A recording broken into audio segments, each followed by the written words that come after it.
Hello दोस्तों, class 10 CBSE mathematics के second last chapter statistics में आपका स्वागत है। आज की वीडियो में हम मोस्ट इंपॉर्टेंट क्वेश्चंस पढ़ने वाले हैं। इस चैप्टर के हम देखने वाले हैं कि प्रीवियस ईयर क्वेश्चंस कौन कौन से हैं, ऐसे कौन से क्वेश्चंस हैं जो बार बार रिपीट होते हैं। ठीक है, हर पैटर्न के क्वेश्चन करवाने वाला हूं दोस्तों। लगभग सारा कॉन्सेप्ट इस वीडियो से आपका क्लियर हो जाएगा। तो टाइम वेस्ट नहीं करते हैं, फटाफट बढ़ते हैं वीडियो की तरफ। तो आज का चैप्टर है CBSE class 10 mathematics statistics. Previous year questions बोल लो या मोस्ट इंपॉर्टेंट क्वेश्चंस बोल लो, लास्ट मिनट रिवीजन के लिए ये वीडियो परफेक्ट है। सबसे पहला क्वेश्चन देखते हैं दोस्तों, क्या बोलता है। पहला क्वेश्चन बोलता है 30 women were examined in a hospital by a doctor and the number of heartbeats per minute were recorded। ठीक है, and summarized as the following. इस टेबल में जैसा दिया हुआ है इस तरीके से समराइज किया गया। बोलता है find the mean heart beat per minute for these womens choosing a suitable method. ठीक है, अब मैं यहां पर क्या कर रहा हूं दोस्तों, सबसे बेसिक मेथड डायरेक्ट मेथड से आपको क्वेश्चन सॉल्व करा के दिखाने वाला हूं। अगर आपके बाकी मेथड्स अभी तक प्रिपेयर्ड नहीं है तो सबसे अच्छा है कि आप डायरेक्ट मेथड की तरफ जाओ। ठीक है, अब हम यहां पर क्या करेंगे, सबसे पहले टेबल बनाएंगे। टेबल में हम यहां पर करेंगे नंबर ऑफ हार्ट बीट, ठीक है, पर मिनट, पहला हो गया। उसके बाद हम बनाएंगे एक्सआई, और फिर उसके बाद हम बनाएंगे एफ आई, फिर उसके बाद हम बनाएंगे एफ आई एक्स आई। ठीक है, यहां पर अगर अपन देखें दोस्तों तो सबसे पहला है 65 से 68 तक, अगला है 68 से 71 तक, फिर है 71 से 74 तक, फिर है 74 से 77 तक, उसके बाद 77 से 80 तक, आफ्टर दैट 80 से लेकर के है 83 तक, और उसके बाद है दोस्तों 83 से लेकर के 86 तक। ठीक है, अब सबसे पहले समझते हैं कि एक्सआई क्या होता है। एक्सआई हम बोलते हैं क्लास मार्क को। क्लास मार्क मतलब इन दोनों के बीच की वैल्यू। ठीक है, मतलब यहां पर 65 प्लस 68 अपॉन 2 को हम क्लास मार्क बोलेंगे। ठीक है, 8 9 10 11 12 13, ठीक है, कैरी 1 6 6 12 एंड 1 13 अपॉन 2। मतलब यहां पर अगर अपन देखेंगे तो 60, ठीक है, 6 2 12 बचा 13, तो 13 में फिर 66.5। तो यहां पर इसका जो क्लास मार्क है वो आ गया 66.5। अब देखो, या तो आप इसी तरीके से इसका भी क्लास मार्क निकाल लो। कैसे निकालोगे इसका क्लास मार्क? इसका क्लास मार्क आप निकाल सकते हो 68 प्लस 71 अपॉन 2 से, या फिर एक और तरीका बताता हूं। यहां पर देखो सब में 3 का अंतर आ रहा है। ठीक है, सारे जो जितने भी यहां पर जो क्लास रेंज दिया हुआ है सबके रेंजेस 3 के अंतर पे हैं। तो आप क्या करो, इस पे 3 ऐड करते जाओ। तो अगला आएगा 69.5, उसके बाद आएगा 72.5, 72.5 के बाद आएगा 75.5। ठीक है, 75.5 के बाद अगर आप देखोगे तो वो आएगा 78.5, 78.5 के बाद अगर आप देखोगे तो आएगा 81.5, 81.5 के बाद आएगा 84.5। ठीक है, अब क्या करना है दोस्तों, फ्रीक्वेंसी लिखना है। देखो, पहले वाले की फ्रीक्वेंसी है 2, दूसरे वाले की फ्रीक्वेंसी है 4, फिर उसके बाद फ्रीक्वेंसी है 3, फिर उसके बाद फ्रीक्वेंसी है 8, उसके बाद फ्रीक्वेंसी है 7, उसके बाद फ्रीक्वेंसी है 4, और लास्ट में फ्रीक्वेंसी है 2। ठीक है, वैसे मैं आपको बताऊं, कायदे से अगर अपन देखेंगे तो ये क्वेश्चन हमें एक्सआई डीआई वाले मेथड से जो है वो आसान पड़ेगा, अज्यूम्ड मीन मेथड से। ठीक है, क्योंकि यहाँ पर सारी वैल्यूज पॉइंट में आ रही हैं, तो अगर आप इसको अज्यूम्ड मीन से निकालोगे तो ये वैल्यू ज्यादा आसान पड़ेगी। ठीक है, तो अपन मेथड को चाहे तो चेंज कर सकते हैं। अगर अपन इस मेथड को चेंज करेंगे तो काफी आसान पड़ेगा। अब यहां पर दोस्तों मैं क्या कर रहा हूं, 75.5 को अज्यूम कर रहा हूं कि यही हमारा मीन है। तो ए की वैल्यू हो गई 75.5, तो डी जो है वो हो जाएगा एक्सआई माइनस 75.5। अब देखो, यहां पर है 66.5 और वहां पर है 75.5। ठीक है, मतलब 75.5 माइनस 66.5 अगर मैं करूं तो ये तो हो गया 0। ठीक, 15 में से 6 गया 9, तो पहला आंसर जो आ रहा है दोस्तों वो आ रहा है -9। ठीक है, सेकेंड आंसर जो आ रहा है दोस्तों, अगर आप फिर से माइनस करोगे तो आएगा -6। नेक्स्ट आंसर आएगा -3, फिर 0, फिर उसके बाद 3, फिर उसके बाद 6, और फिर उसके बाद 9। ठीक है, एक बार चेक कर लेते हैं आ रहा है कि नहीं 9। तो 84.5 माइनस 75.5, ये देखो ये कट गया, 14 में से 5 गया 9। ठीक है, अब देखो दोस्तों अपने को क्या करना है, क्योंकि अपने पास अब डी की वैल्यू आ चुकी है तो एफ आई डी आई निकालना काफी इजी हो चुका है। 9 2 18, माइनस में 6 4 माइनस यहां पर 24। ठीक, 3 3 जार, यहाँ पर हो गया -9, 0 के साथ करेंगे तो आ जाएगा 0, 7 3 जार हो जाएगा 21, 6 और 4 करेंगे तो हो जाएगा 24, और 2 और 9 का सम करेंगे तो यहाँ पर हो जाएगा 18। ठीक है, फ्रीक्वेंसी का अगर अपन सम करेंगे तो सिग्मा FI बोल सकते हैं, जो कि इसका टोटल 30 आएगा, क्योंकि ये डेटा 30 ही लोगों का दिया हुआ था। अगर यहाँ पर अगर अपन सिग्मा FI DI करेंगे तो आंसर कितना आएगा देखते हैं। ठीक है, तो देखो यहाँ पर ये 18 इस 18 के साथ कैंसिल हो जाएगा। ठीक है, ये 24 जो है वो इस 24 के साथ कैंसिल हो जाएगा, बच क्या रहा है 21 माइनस 9, 21 माइनस 9 जो है दोस्तों वो हो जाएगा 12। अब देखो क्या करना है, मीन का फॉर्मूला लगा लेते हैं, x bar is equals to a plus sigma FI DI upon sigma FI। ठीक है, अज्यूम क्या किया था मीन अपन ने 75.5 प्लस सिग्मा FI DI हो गया 12 अपॉन 30। ठीक है, इसको 3 से काट लेते हैं, ये हो गया 4 और ये हो गया 10, मतलब 75.5 प्लस 0.4। ठीक है, 4/10 0.4 हो जाएगा, मतलब 75.9। ठीक है, तो दोस्तों इसका जो मीन आ रहा है वो आ रहा है 75.9। ठीक है दोस्तों, उम्मीद करता हूं आपको ये क्वेश्चन समझ में आया होगा। अगर इसी तरीके से आप सारे चैप्टर्स के IMP क्वेश्चंस पढ़ना चाहते हो, या मोस्ट एक्सपेक्टेड या PYQ बोल लो, तो ऊपर मैंने लिंक डाला है, जिससे जाकर के आप सारे चैप्टर्स के ऐसे क्वेश्चंस को पढ़ सकते हो। ठीक है, टाइम वेस्ट नहीं करेंगे, फटाफट से बढ़ते हैं अगले क्वेश्चन की तरफ। अगला क्वेश्चन क्या बोलता है दोस्तों, ये देखते हैं। अगला क्वेश्चन जो है वो बिल्कुल पिछले ही क्वेश्चन की तरह है। ठीक है, इस क्वेश्चन में जो डिफरेंस है, आप पहले बस उस चीज को समझो, मेथडोलॉजी बिल्कुल सेम है इस क्वेश्चन को सॉल्व करने की। इस क्वेश्चन में दिक्कत क्या है दोस्तों, यहां पर देखो पहला जो रेंज है वो है 50 से 52, लेकिन यहां पर ये 52 ना होकर के यहां पर 53 आ रहा है। ठीक है, वैसे ही यहां पर 55 है, लेकिन यहां पर 55 ना होकर के 56 आ रहा है, मतलब जो डेटा है दोस्तों वो कंटिन्यूअस नहीं है। अब ऐसे केस में हमें क्या करना पड़ता है, डेटा को कंटिन्यूअस बनाना पड़ता है। अब डेटा को कंटिन्यूअस हम कैसे बनाएंगे, सबसे पहले इस चीज को समझते हैं। तो ये जो पहले वाले की लास्ट वैल्यू है और जो दूसरे वाले की फर्स्ट वैल्यू है, इनके बीच का सबसे पहले डिफरेंस निकालो और उस डिफरेंस को हाफ कर दो। तो यहां पर 53 माइनस 52 करो और उसको अपॉन 2 कर लो, तो वो आ रहा है 1/2, मतलब 0.5। ठीक है, अब दोस्तों ये जो 0.5 आ रहा है, आपको क्या करना है, जितने भी पहले वाले टर्म्स हैं, ठीक है, इनसे आप 0.5 माइनस कर दो, और जितने भी बाद वाले टर्म्स हैं इनमें आप 0.5 प्लस कर दो। तो एक्चुअली अगर अपन इसका टेबल बनाएंगे तो दोस्तों इसका टेबल कैसा बनेगा देखते हैं। Number of mangoes is equals to, ठीक है, या टेबल फॉर्म में चले जाते हैं। सबसे पहला वाला हो जाएगा 49.5 से लेकर के 52.5। ठीक है, देखो मैंने क्या किया, इसमें 0.5 कम कर दिया और इसमें मैंने क्या किया 0.5 बढ़ा दिया। उसी तरीके से इसमें अगर 0.5 कम करूंगा तो ये हो जाएगा 52.5, और अगर इसमें 0.5 बढ़ा दूंगा तो हो जाएगा 55.5। सिमिलरली नेक्स्ट डेटा हो जाएगी 55.5 से लेकर के 58.5, फिर हो जाएगा 58.5 से लेकर के 61.5, फिर हो जाएगा 61.5 से लेकर के आगे 64.5 तक। ठीक है, अब दोस्तों यहां पर जो डेटा है वो पूरी की पूरी डेटा जो है वो कंटिन्यूअस हो चुकी है। अब अपने को क्या करना है, यहां पर XI निकालना है। ठीक है, तो XI कैसे निकालेंगे, अभी अभी मैंने बताया था। XI निकालने के लिए आपको दोनों का एवरेज करना होता है, मतलब 49.5 प्लस 52.5 डिवाइडेड बाई 2। ठीक है, तो दोस्तों ये कितना आ रहा है, एक बार करके देख लेते हैं। 49.5 और 52.5, 0.5 हो गया 1, ठीक, 9 10 11 12 2 हाथ में आया 1 और ये हो गया 10। ठीक है, 102 आ रहा है दोस्तों, 102/2, 102/2 मतलब आ गया 51। ठीक है, तो इसकी मिडिल मोस्ट वैल्यू आ रही है दोस्तों 51। उसी तरीके से यहां पर अगर आप देखोगे तो वैसे देखो डिफरेंस कितने कितने का है, यहां पर 3 का डिफरेंस है। ठीक है, फिर यहां पर 3 का डिफरेंस है, फिर 3 का डिफरेंस है, तो इसमें भी दोस्तों 3 का ही डिफरेंस आएगा, मतलब वैल्यू हो जाएगी 54, फिर 4 के बाद 5 6 7 57, फिर 60, फिर 60 के बाद अगर आप देखोगे तो 63। ठीक, तो इस तरीके से अपने पास XI आ चुका है। XI के बाद अपने को FI चाहिए। FI अगर अपन देखेंगे तो पहला है 15, दूसरा है 110, तीसरा है 135, चौथा है 115 और पांचवा है 25। ठीक है, चाहो तो इस मेथड में DI वाले में जाने की जरूरत नहीं है, सीधा सीधा FI XI भी आप निकाल सकते हो। तो अगर आप FI XI निकालोगे, मतलब ये वाले टर्म को ये वाले के साथ मल्टीप्लाई करके इधर लिख दो, इस तरीके से आप टोटल कर दो।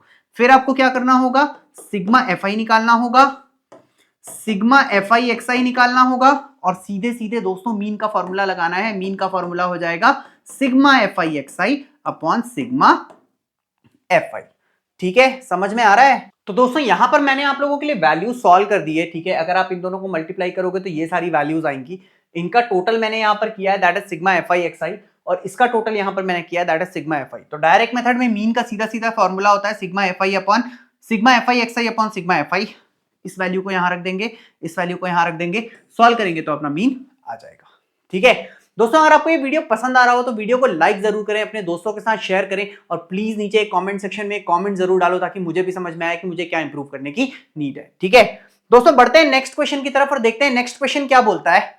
यहां पर एक टेबल दिया हुआ है जो कि अपने को बता रहा है कितना रन स्कोर किया गया और कितने ऐसे नंबर ऑफ बैट्समैन है जिन्होंने इस रेंज में रन स्कोर किए हैं। आपको क्या करना है दोस्तों, इस डेटा को देख करके ये बताना है find the mode of this data. ठीक है, अब मोड मतलब ऐसी वैल्यू जिसकी फ्रीक्वेंसी सबसे ज्यादा होती है। ठीक है, उसको अपन मोड बोलते हैं। लेकिन यहां पर जो वैल्यूज हैं वो तो रेंज में दी हुई हैं, तो मोड कैसे निकालेंगे? तो दोस्तों सबसे पहले ये देखो, इसमें से सबसे ज्यादा फ्रीक्वेंसी वाला कौन सा है? तो सबसे ज्यादा फ्रीक्वेंसी यहां पर 18 दी हुई है। तो 18 के कॉरस्पॉन्डिंग ये जो क्लास दिया हुआ है, इस क्लास को हम बोलते हैं मॉडल क्लास। क्या बोलते हैं? Model class. अब आपको दोस्तों सबसे पहले फॉर्मूला पता होना चाहिए। अगर मैं यहां पर मोड का फॉर्मूला बोलूंगा तो मोड का formula is equals to L plus, ठीक है, एल मतलब यहां पर lower term of the modal class होता है, L plus F1 minus F0, ठीक है, F1 minus F0 upon 2 times F1 minus F0 minus F2 into H। ठीक है दोस्तों, ये जो है ये मोड का फॉर्मूला होता है। यहां से मैं एक एक करके आपको वैल्यूज बताता हूं। यहां पर अगर आप देखोगे तो L यहां पर मॉडल क्लास का लोअर लिमिट हो गया, दैट इज 4000। तो अपन क्या करेंगे दोस्तों, यहां पर L को रखेंगे अपन 4000। उसका अगला जो है, इसके बीच की जो गैप है 4000 से लेके 5000, 4000 से लेके 5000 मतलब H की वैल्यू हो गई 1000। उसके बाद अपन रखेंगे F1। F1 जो है ये देखो यहां पर 3 फ्रीक्वेंसीज लेंगे। ठीक है, इसको लेते हैं F0, इसको लेंगे F1 और इसको लेंगे F2। ठीक है, मतलब जो मॉडल क्लास की फ्रीक्वेंसी है वो F1 हो जाएगी। तो यहां पर है 4, 18 और 9, 4, 18 और 9। तो ये हो गया F0, ये हो गया F1 और ये हो गया F2। ठीक है, अब कुछ नहीं करना दोस्तों, अगर आपने ये वैल्यूज निकाल ली है तो ये सारी वैल्यूज को इसमें रख देना है। ठीक है, फॉर्मूला क्या है यहां पर, F1 minus F0 upon 2 times F1 minus F0 minus F2, ये पूरे का इंटू H। ठीक है, और इस साइड है प्लस L। सारी की सारी वैल्यूज को इसमें रख दो और सिंपली आंसर जो है वो आ जाएगा। ठीक है, बढ़ते हैं दोस्तों नेक्स्ट क्वेश्चन की तरफ और देखते हैं नेक्स्ट क्वेश्चन क्या बोलता है। बट नेक्स्ट क्वेश्चन देखने से पहले एक 1 मार्कर क्वेश्चन के अक्सर एक फॉर्मूला आता है, that is 3 median is equals to mode plus 2 into mean. कई बार क्वेश्चन इससे भी बनते हैं। ठीक है, सिंपली 1 मार्क का क्वेश्चन इसके ऊपर अक्सर आता है। ठीक है, बढ़ते हैं नेक्स्ट क्वेश्चन की तरफ और देखते हैं नेक्स्ट क्वेश्चन क्या बोलता है दोस्तों। नेक्स्ट क्वेश्चन है कि a life insurance agent found the following data for the distribution of ages of 100 policies. Total 100 policies है। ठीक है, बोलता है calculate the median age if policies are given only to persons having age 18 year onwards and less than 60 years। ठीक है, तो 18 साल से ऊपर के आदमी को पॉलिसी दी जा रही है और 80 साल से 60 साल से कम के इंसान को पॉलिसी दी जा रही है। ठीक है, अब यहां पर देखो अपने को क्या करना है, अपने को मीडियन निकालना है। क्या निकालने बोल रहा है? मीडियन निकालने बोल रहा है दोस्तों यहां पर। तो मीडियन के लिए अपने पास ये टेबल दिया हुआ है, बट एक्चुअली इस टेबल से मीडियन नहीं निकलने वाला है क्योंकि ये जो है ये क्यूमुलेटिव टेबल है। अपने को पहले इसके लिए एक नॉर्मल टेबल बनाना पड़ेगा। तो अगर मैं यहां पर एक नॉर्मल टेबल बना लूं तो जो सबसे पहला कॉलम आना चाहिए वो आना चाहिए 18।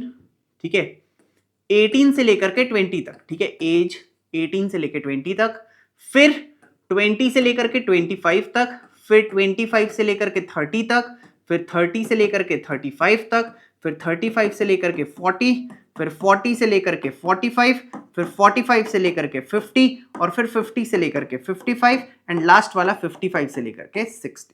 ठीक है, अब बिलो 20, क्योंकि क्वेश्चन में दिया हुआ था कि 18 ईयर्स से ऊपर वालों को ही पॉलिसी दी हुई है, तो बिलो 20 मतलब 18 से 20 के जितने भी लोग होंगे वो फ्रीक्वेंसी में आ जाएंगे। तो यहां पर जो फ्रीक्वेंसी है वो हो जाएगी 2। ठीक है, बिलो 25 जब बोल रहे हैं तो यहां पर बोला है कि टोटल 6 लोग हैं जिनकी एज 25 से नीचे है, लेकिन 2 लोग तो ऐसे हैं जिनकी एज 20 से भी कम है। तो 20 से लेकर 25 के बीच में कितने आएंगे? तो दैट इज 6 - 2 मतलब 4। ठीक है, तो बेसिकली करना क्या है, प्रीसीडिंग क्यूमुलेटिव फ्रीक्वेंसी से इसको माइनस करना है, और जैसे ही आप इसको प्रीसीडिंग क्यूमुलेटिव फ्रीक्वेंसी से माइनस करोगे तो आपको ये टेबल मिलते जाएगा। ठीक है, तो अगला अगर आप देखोगे तो दोस्तों यहाँ पर क्या आएगा, इस तरीके से आप निकाल सकते हो। ठीक है, अब अक्सर क्या होता है दोस्तों, क्यूमुलेटिव फ्रीक्वेंसी हमको निकालनी होती है और फ्रीक्वेंसी हमें दी हुई होती है। ठीक है, अब देखो यहाँ पर दोस्तों फ्रीक्वेंसी का टोटल जो है वो 100 आ रहा है, मतलब यहाँ तक का तो हमने सारा काम सही किया है।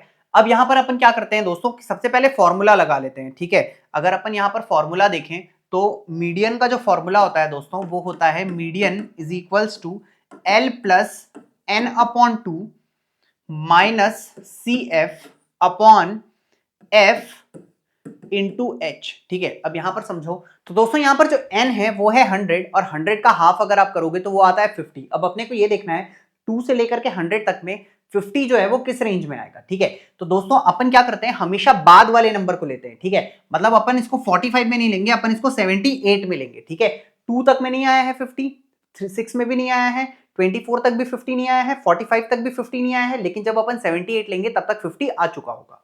अब यहां पर देखो, यहां पर एक एक करके टर्म्स समझना है, तो क्योंकि ये 78 आ चुका है तो ये जो 35 से 40 है ये है मीडियन क्लास। क्या है, मीडियन क्लास। ठीक है, ये वाला जो है ये है मीडियन क्लास। मीडियन क्लास का जो लोअर लिमिट है वो है 35, मतलब एल की वैल्यू जो है दोस्तों अपने को लेनी है 35, एन की वैल्यू अपने को लेना है 100, सीएफ जो होता है दोस्तों वो होता है cumulative frequency of the class preceding median class, मतलब इस क्लास से पहले वाला, मतलब ये वाला जो वैल्यू है ये है क्यूमुलेटिव फ्रीक्वेंसी। तो दोस्तों यहां पर अगर अपन क्यूमुलेटिव फ्रीक्वेंसी की वैल्यू लिखेंगे तो वो हो जाएगी 45। ठीक है, ये मिल चुका है, ये मिल चुका है, ये मिल चुका है। एच, इसकी हाइट देखो कितना है, 35 से लेके 40, मतलब एच की वैल्यू जो है दोस्तों वो हो जाएगी 5। और फ्रीक्वेंसी जो है, फ्रीक्वेंसी एफ जो होता है वो frequency of the median class होता है, जो कि है यहां पर 33। ठीक है, तो फ्रीक्वेंसी की वैल्यू हो गई 33। अब क्योंकि दोस्तों मेरे को यहां पर सारी वैल्यूज मिल चुकी हैं तो अब अपना काम बहुत आसान हो चुका है, सिर्फ वैल्यूज को रखना है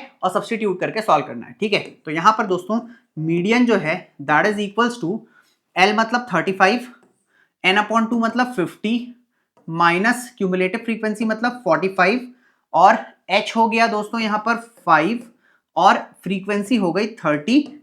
ठीक है, अगर अपन इसको सॉल्व करेंगे दोस्तों तो क्या आएगा देखते हैं, this is coming out to be 35, ये हो गया प्लस 5 अपॉन 33 इंटू 5, मतलब यहां पर ये हो गया 35 प्लस 25 अपॉन 33। ठीक है, 25 को दोस्तों 33 से डिवाइड कर लेते हैं। ठीक है, तो 0 पॉइंट यहां पर एक 0 बढ़ जाएगा। ट्राई करके देखते हैं कितने से जा रहा है, 7 से करके देखते हैं। ठीक है, तो वैसे मेरे ख्याल से 8 से भी आ जाएगा, 8 से करके देखते हैं। ठीक है, तो 8 3 जार 24, 8 3 जार 24 और 25 26, ये तो बड़ा हो जा रहा है। 7 से करके देखते हैं दोस्तों, तो हो रहा है 33 इंटू 7, 7 14 21, 7 14 21 22 23। ठीक है, तो अगर 7 टाइम्स करेंगे तो 231, माइनस कर लो दोस्तों 19 आ रहा है, फिर एक 0 बढ़ जाएगा। ठीक है, लगभग 5 टाइम्स आई थिंक आ जाना चाहिए। ठीक है, 3 5 जार 15, 3 5 जार 15 एंड 1 16। ठीक है, तो अगर अपन 5 टाइम्स कर लेंगे तो it will come out to be 165। Minus कर लेते हैं दोस्तों कितना आ रहा है, तो 10 में से 5 गया 5, 8 में से 6 गया 2। ठीक है, तो 26 आ रहा है, लगभग ये वैल्यू आ रही है। ठीक है, तो we can say it as 35 plus 0.75, मतलब 35.75 जो है दोस्तों ये मीडियन हो चुका है। ठीक है, मीडियन के क्वेश्चंस जो है वो दोस्तों अक्सर एग्जाम में आते हैं, और बच्चे इसमें जो सबसे ज्यादा गलती करते हैं वो क्या करते हैं, वो मीडियन क्लास निकालने के बाद इस वाले को जो है वो क्यूमुलेटिव फ्रीक्वेंसी ले लेते हैं, जो कि गलत है। ठीक है, क्यूमुलेटिव फ्रीक्वेंसी आपको एक पहले वाला लेना होता है, और इस चीज का ध्यान आप बहुत अच्छे से रखना। ठीक है, तो दोस्तों देर नहीं करेंगे और फटाफट से बढ़ते हैं अगले क्वेश्चन की तरफ। तो बढ़ते हैं दोस्तों नेक्स्ट क्वेश्चन की तरफ और देखते हैं कि आज की सीरीज का लास्ट क्वेश्चन क्या बोलता है। सिर्फ एक और क्वेश्चन कराने वाला हूं जिससे सारी चीजें मिलाकर के कवर हो जाएंगी। ठीक है, तो दोस्तों क्वेश्चन है, बोलता है if the median of the distribution given below is 28.5। ठीक है, मीडियन क्वेश्चन में दिया हुआ है 28.5 है, बोलता है find the values of X and Y. X and Y की वैल्यू हमें निकालनी है दोस्तों। ठीक है, अब यहां पर देखो टोटल नंबर ऑफ ऑब्जर्वेशन जो है एन जो है वो है 60। कितना दिया हुआ है, 60।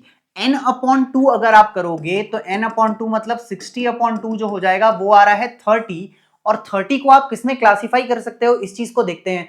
तो देखो दोस्तों 5 के बाद तो आ नहीं रहा है, x का अपने को पता नहीं है, थोड़ा और आगे बढ़ते हैं 20। ठीक है, तो पहली बात तो ये फ्रीक्वेंसी है दोस्तों, अपने को सबसे पहले क्यूमुलेटिव फ्रीक्वेंसी निकालनी पड़ेगी। ठीक है, तो सबसे पहले मैं CF का टेबल बना लेता हूं, तो ये हो जाएगा 5 ये हो जाएगा 5 प्लस एक्स, 5 प्लस एक्स में 20 जोड़ोगे तो हो जाएगा 25 प्लस एक्स, फिर इसमें ये जोड़ोगे तो हो जाएगा कितना 25 प्लस 15 मतलब 40 प्लस एक्स, फिर उसके बाद जोड़ोगे तो हो जाएगा 40 प्लस एक्स प्लस वाई, और फिर उसके बाद जोड़ोगे तो हो जाएगा 45 प्लस एक्स प्लस वाई। अब देखो दोस्तों, अपना जो मीडियन है, ठीक है, क्वेश्चन में साफ साफ दिया हुआ है भैया, if the median of the distribution is 28.5, ठीक है, 28.5 कौन सी क्लास में आएगा, इसके बीच में आ रहा है, 28.5 जो है वो 20 से लेकर के 30 के बीच में आएगा। तो ये जो क्लास दिया हुआ है दोस्तों, ये है मीडियन क्लास। क्या है? Median class. अब मीडियन क्लास के साथ वाला जो होता है वो होता है फ्रीक्वेंसी, तो ये दिया हुआ है एफ। इसके एक पहले जो होता है वो होता है क्यूमुलेटिव फ्रीक्वेंसी, मतलब ये हो गया सी एफ, ठीक है। इसका ये हो गया लोअर लिमिट एल, और एच जो होता है दोस्तों वो हो गया इसका बीच का रेंज, मतलब वो दिया हुआ है 10, ठीक है। तो दोस्तों इस तरीके से अगर आप देखोगे तो मेरे पास कहीं ना कहीं सारी वैल्यूज आ चुकी हैं। एन जो है वो 60 है, क्यूमुलेटिव फ्रीक्वेंसी जो है वो है x प्लस 5, ठीक है। उसके बाद अगर मैं देखूं दोस्तों यहां पर, तो ये जो टोटल वैल्यू है, ये टोटल वैल्यू होनी चाहिए थी 60, मतलब एक इक्वेशन है 45 plus X plus Y is equals to 60, मतलब x प्लस वाई जो है वो है 15। इस इक्वेशन की मदद से अपन y की वैल्यू निकालेंगे, ठीक। फ्रीक्वेंसी अपने को दिया हुआ है 20, ठीक है। लोअर लिमिट अपने को दिया हुआ है 20। उसके अलावा अगर अपन हाइट देखेंगे तो वो दिया हुआ है 10, ठीक है। सारी चीजों को फॉर्मूला में रख देते हैं दोस्तों। अगर अपन फॉर्मूला देखेंगे तो देखो, मैंने अभी अभी बताया था कि मीडियन का जो फॉर्मूला होता है, ठीक है, यहाँ पे वापस से नोट कर लेते हैं। मीडियन का जो फॉर्मूला होता है दोस्तों, मीडियन का फॉर्मूला होता है एल प्लस, ठीक है, N upon 2 minus C F upon F into H, ठीक है। मीडियन दिया हुआ कितना है? मीडियन दिया हुआ है 28.5, ठीक है। एक बार क्रॉस चेक कर लेते हैं भैया, 28.5 दिया हुआ है, तो यहां पर देखो 28.5 इज इक्वल्स टू, ठीक है, वैल्यू रख देते हैं, एल की वैल्यू है 20 प्लस एन अपॉन 2 मतलब 60 अपॉन 2 मतलब 30, माइनस सी एफ की जगह रखेंगे माइनस ब्रैकेट में 5 प्लस एक्स, भैया ब्रैकेट लगा लेना, आधे बच्चे ब्रैकेट के कारण कम से कम 4 से 5 नंबर का पेपर गलत करके आते ही हैं, ठीक है। फ्रीक्वेंसी में रखो 20 और हाइट की जगह रखो 10, ठीक है। ये 0 और ये 0 खत्म हो गया, इस 20 को इधर भेज दो, बचेगा 28.5 minus 20 is equals to 30 minus 5 minus X upon 2, ठीक है। इसको फर्दर सॉल्व करोगे तो क्या आएगा दोस्तों, 8.5, इस 2 को इधर भेज दो तो is equals to 25 minus X. इसको अगर अपन सॉल्व कर दें तो ये हो जाएगा 17 is equals to 25 minus X, मतलब x is equals to 25 minus 17 मतलब 8, ठीक है। अब क्योंकि ये 8 आ चुका है तो यहां पर एक और इक्वेशन निकाले थे, तो 8 plus Y is equals to 15, तो y is equals to 15 minus 8 मतलब ये हो गया 7। तो दोस्तों x की वैल्यू हो गई 8 और y की वैल्यू हो गई 7, ठीक है। बहुत ही इंपॉर्टेंट क्वेश्चन है, और ये एक्स वाई वाले क्वेश्चन जो हैं दोस्तों, ये कभी कभी मीन में भी आते हैं, तो एक आध क्वेश्चन मीन से भी प्रैक्टिस कर लीजिएगा जिसमें x और y हो, ठीक है। तो दोस्तों अगर आपको ये वीडियो पसंद आया हो तो प्लीज प्लीज प्लीज वीडियो को लाइक जरूर करें, अपने दोस्तों के साथ शेयर करें, और प्लीज एक नीचे कमेंट ड्रॉप करो। अच्छा है तो बताओ मुझे कि अच्छा है, अच्छा नहीं है, इंप्रूव करने की नीड है तो बताओ मुझे कि इंप्रूव करने की नीड है, मैं उसके अकॉर्डिंग काम करूंगा ताकि आगे समय में और ज्यादा से ज्यादा अच्छे वीडियोस बना सकूं, ठीक है। तो दोस्तों आज के लिए बस इतना ही, मिलते हैं अगले वीडियो में।